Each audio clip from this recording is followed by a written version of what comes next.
YCP నుంచి జనసేనలో join అయిన బాలినేని ఇప్పుడు ఒంగోలులో తన ఆధిపత్యాన్ని ప్రదర్శించే పనిలో ఉన్నారట. ఒంగోలు మున్సిపల్ కార్పొరేషన్లో ఆధిపత్యం కోసం టీడీపీ ప్రయత్నిస్తుంటే దాన్ని గండికొట్టే పనిలో బాలినేని ఉన్నారట. దీంతో అక్కడ పరిస్థితి టీడీపీ వర్సెస్ జనసేనగా మారినట్లు టాక్ వినిపిస్తుంది. రెండు కూటమి పార్టీల మధ్య ఆధిపత్య పోరుతో కార్యకర్తలు సతమతమవుతున్నారట. ఇంతకు ఒంగోలు కార్పొరేషన్లో ఏం జరుగుతుంది?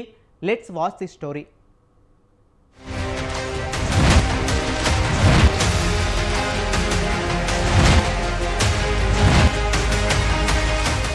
ప్రకాశం జిల్లాలోని ఒంగోలులో రాజకీయాలు వేడెక్కాయి. రాష్ట్ర వ్యాప్తంగా పలు కార్పొరేషన్లు, మున్సిపాలిటీల్లో వలసలను ప్రోత్సహిస్తున్న తెలుగుదేశం కార్పొరేటర్లు, కౌన్సిలర్లను చేర్చుకుని మేయర్, చైర్పర్సన్ వంటి పదవులను దక్కించుకుంటోంది. ఈ క్రమంలో ఒంగోలులో కూడా వైసీపీ కార్పొరేటర్లలో చీలిక తీసుకుని వచ్చి మేయర్ పీఠాన్ని దక్కించుకోవాలని టీడీపీ భావించింది. ఇప్పటికే మేయర్ సహా పలువురు కార్పొరేటర్లు టీడీపీ ఎమ్మెల్యే దామచర్ల జనార్దన్ సమక్షంలో పసుపు కండువాలు కప్పుకున్నారు. అయితే వైసీపీ నేత బాలినేని శ్రీనివాసరెడ్డి జనసేనలో చేరడంతో సీన్ పూర్తిగా మారిపోయింది. మేయర్ అంశం నుంచి ఇప్పటికీ జనసేన, టీడీపీ మధ్య తీవ్రమైన విభేదాలు నెలకొన్నాయి.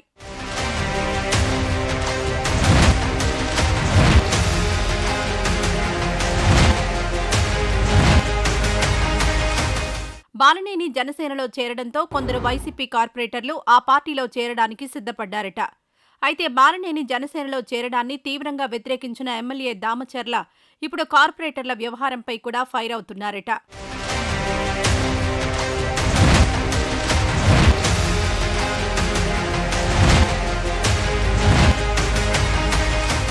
బాలినేనితో గతం నుంచి మంచి సంబంధాలున్న 15 మంది కార్పొరేటర్లు జనసేనలో చేరడానికి రెడీగా ఉన్నారట.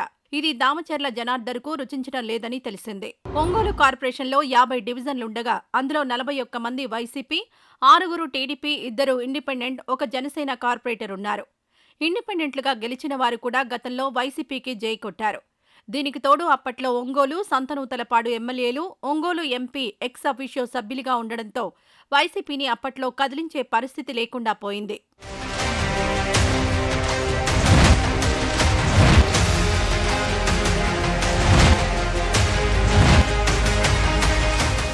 అసెంబ్లీ, పార్లమెంట్ ఎన్నికల తర్వాత ప్రకాశం జిల్లాలో వైసీపీ పరిస్థితి దారుణంగా పతనమైంది. దీంతో 20 మంది కార్పొరేటర్లతో పాటు 1 ఇండిపెండెంట్ టీడీపీలో జాయిన్ అయ్యారు. కూటమి తరపున గెలిచిన ఎమ్మెల్యేలు, ఎంపీల ఎక్స్ అఫీషియో సభ్యులను కూడా కలుపుకుంటే ఆ బలం 31కి చేరింది. దీనికి తోడు మేయర్ కూడా టీడీపీకే జై కొట్టడంతో ఆ పీఠం టీడీపీ చేతిలోకి వెళ్లిపోయింది. అయితే టీడీపీలోకి చేరగా మిగిలిన వైసీపీ కార్పొరేటర్లు బాలినేని పంచన చేరడంతో అసలు కథ మొదలైంది. మేయర్ విషయంలో బాలినేని, దామచర్ల వర్గాలు బాహాబాహి అనేలా పోరాడాయి. చివరకు టీడీపీకి చెందిన సుజాతనే మేయర్ పీఠం వరించింది.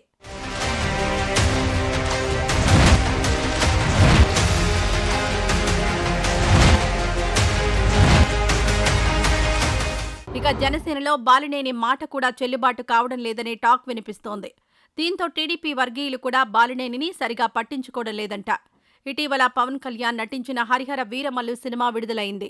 బాలినేని అభిమానుల ఆధ్వర్యంలో నగరంలోని పలు ప్రధాన సెంటర్లలో పవన్ కళ్యాణ్, బాలినేని, ఆయన తనయుడు ప్రణీత్ రెడ్డి ఫోటోలతో భారీ ఫ్లెక్సీలను ఏర్పాటు చేశారు. వీటిలో స్థానిక జేఎంబీ చర్చ్ సెంటర్ వద్ద ఉన్న 3ంటిని కార్పొరేషన్ అధికారులు తొలగించారు. విషయం తెలుసుకున్న జనసేన కార్పొరేటర్లు కమిషనర్ వెంకటేశ్వరరావును కలిసి ప్రశ్నించారు. ఉద్దేశపూర్వకంగా తొలగించలేదని, ఆ ప్రాంతంలో రద్దీ ఎక్కువగా ఉండడంతో ప్రజలకు ఇబ్బందిగా ఉన్నందున తీసివేశామని ఆయన వారికి వివరించారు. అప్పటికే ఆవేశంతో ఉన్న పలువురు జనసేన కార్పొరేటర్లు కమిషనర్తో వాగ్వాదానికి దిగారు. ఇదంతా టీడీపీ ఎమ్మెల్యే దామచర్ల కారణంగానే జరిగిందని జనసేన కార్యకర్తలు ఆరోపిస్తున్నారు.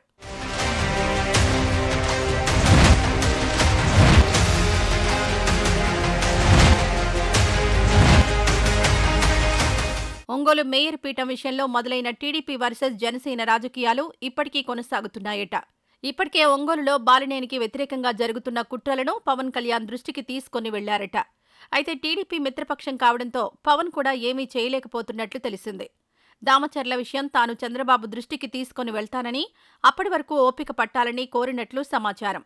అయితే ఒంగోలు జనసేన కార్యకర్తలు మాత్రం తమ నాయకుడు బాలినేనికి అన్యాయం జరుగుతుందని, పార్టీ కూడా పట్టించుకోవడం లేదనే ఆవేదనలో ఉన్నారట. మరి ఈ రెండు పార్టీల మధ్య ఉన్న విభేదాలు ఎప్పుడు సమసిపోతాయో వేచి చూడాల్సిందే.